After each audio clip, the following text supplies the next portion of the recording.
What's going on, everybody? You are watching Vikings Now by Chat Sports, and my name is Patrick Siepman. As we got some great news to discuss today around J.J. McCarthy and Brian O'Neill. We got some big-time injury updates coming in from Kevin O'Connell, but then we also do have some concerning injury news on Andrew Van Ginkel and that neck injury he's dealing with. So we'll break down all through these injury updates on today's show. But if you guys could hit that subscribe button today, we're closing in here on 62,500 subs. Just need 42 more of you guys to hit that subscribe button. But I do really appreciate everybody who has subscribed over the last couple of weeks. We've been growing like crazy, one of the fastest growing Vikings YouTube channels out there. So again, thank you guys so much for all the support. But if you guys have not already, hit that subscribe button today.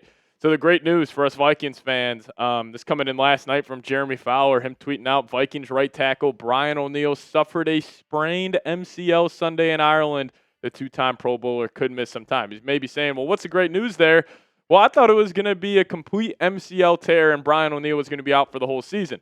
But it's only a sprained MCL, and that probably means he'll miss, I would assume, 1 to 2 weeks. And, you know, with the grade 1 MCL sprain, it is normally 1 to 2 weeks. Grade 2 is 3 to 4 weeks. And then grade 3 is 6 to 8 weeks. And you may be asking, well, why do you think it's going to be a grade 1 MCL sprain for Brian O'Neill instead of a grade 2 sprain? Well, because the Vikings have decided that he will not go on short-term IR. Now, obviously, if he was going on short-term IR, I would have more concern over how, much time Brian O'Neill would miss, because obviously he'd have to miss 4 games. But it is some good news that he was probably only going to miss this week against the Cleveland Browns. Now, hopefully, week 7 against the Eagles, he should be out there, but we'll wait and see what happens. And I'm not going to lie, the season was almost over.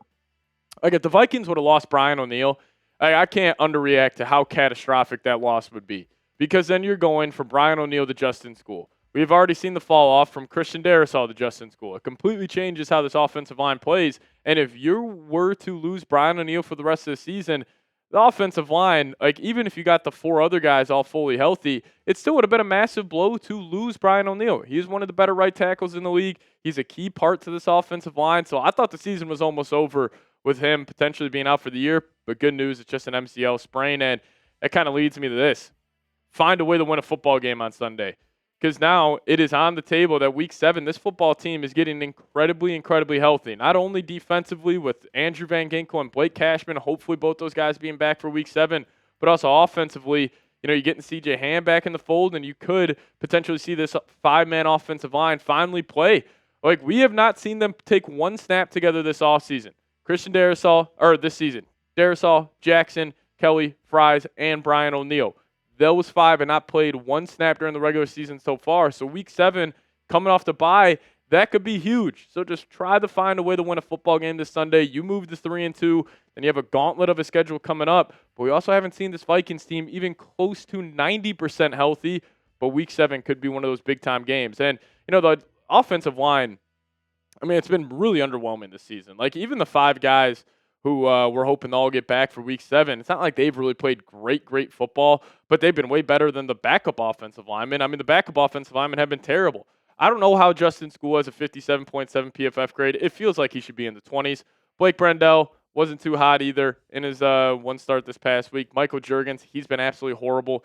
45.6 PFF grade and 126 snaps. And then even Walter Rouse, you're really going to bank on a guy like Walter Rouse stepping up and filling in for Brian O'Neill. Obviously, that would not have gone well. So the Vikings, they're starting to get healthy, but it was a huge injury update around Brian O'Neill. Honestly, it pretty much saved the season. Like, that notification when I got it on my phone, I was so happy last night. So if you guys want the Vikings to get healthy, week 7 should be when this football team does get healthy. But you guys let me know. Or you guys like today's show if you guys want the Vikings to get healthy.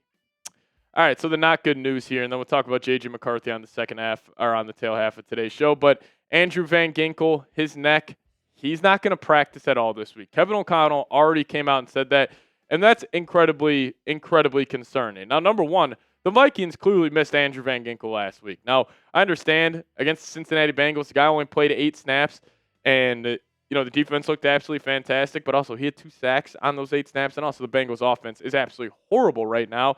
And then when he went against a competent offense in the Steelers, who's not even a top half of the league offense, you ended up getting gashed a little bit. So clearly they missed Van Ginkel last week. And with the way he plays, neck injuries are scary.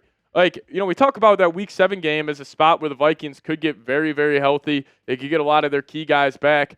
you're assuming Andrew Van Ginkel is one of those guys, but this neck injury, like this could keep him out for a while because one, neck injuries are an MF for the deal with, and two, Van Ginkel is a very physical football player. He is flying around the football field. He's hitting every single play. So him dealing with a neck injury, I could see the Vikings really trying to play this safe, not rushing him back. But again, week 7, that would give him, damn near 3 weeks off before that game. Damn near 4 weeks off if you even consider him playing 8 snaps against the Bengals. So hopefully Andrew Van Ginkel, get him healthy, and Blake Cashman as well. Those are the second and third most important pieces on this defense. And, when they are fully healthy, I still think this is a top 3 unit in the league.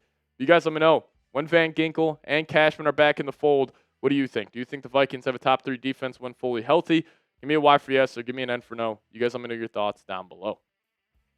Now we'll dive into the latest around J.J. McCarthy here in a second, but today's episode is brought to you guys by PrizePicks. Now, you and I make decisions every day, but on PrizePicks, being right can get you paid. Don't miss any of the excitement this season on PrizePicks, where it's good to be right. And if you guys download the PrizePicks app today, plug in promo code CLNS. We'll hook you guys up with $50 in lineups after you play your first $5 lineup. PrizePicks, super simple to play. All you got to do is pick more or less on 2 to 6 player stat projections. And if you get your picks right, you could cash in. PrizePicks is also the best way to get action on sports in more than 40-plus states, including California, Texas, and Georgia.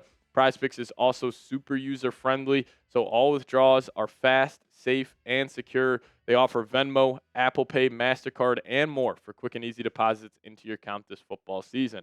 So download the PrizePicks app today. Plug in that promo code CLNS. Get $50 in lineups after you play your first $5 lineup. It's code CLNS to get $50 in lineups after you play your first $5 lineup. But shout out to PrizePicks for sponsoring today's show. PrizePicks, it's good to be right. Alrighty, let's get you guys the latest here on J.J. McCarthy as he's still trying to work his way back from this high ankle sprain. And Kevin O'Connell gave some good insight on how they're going to work him back into the fold starting this week at practice, which is absolutely huge for his status for week 7.